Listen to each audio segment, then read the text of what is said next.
நாமக்கல் மாவட்டம் திருச்செங்கோடு புதிய பேருந்து நிலையம் அருகில் அர்த்தநாரீஸ்வரர் IAS அகாடமி என்ற பெயரில் பயிற்சி வகுப்புகள் நடத்தி வருபவர் அஸ்வின் என்கிற மெய்யழகன்.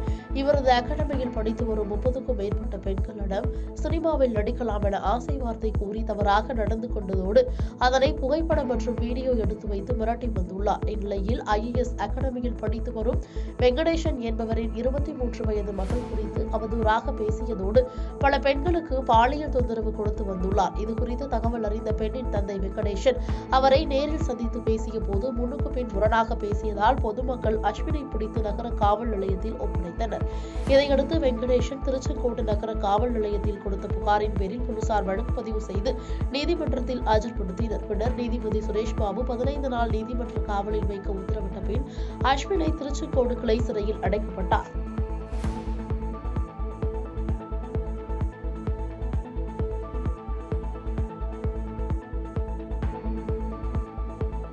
பாதகம் செய்பவரை கண்டால் நாம் பயங்கொள்ளலாகாது பாப்பா. மோதி மிதித்து விடு பாப்பா, அவர் முகத்தில் உமிழ்ந்து விடு பாப்பா. அண்மை செய்திகளை உடனுக்குடன் தெரிந்து கொள்ள இணைந்திருங்கள் இயம்நாடு தொலைக்காட்சியுடன்.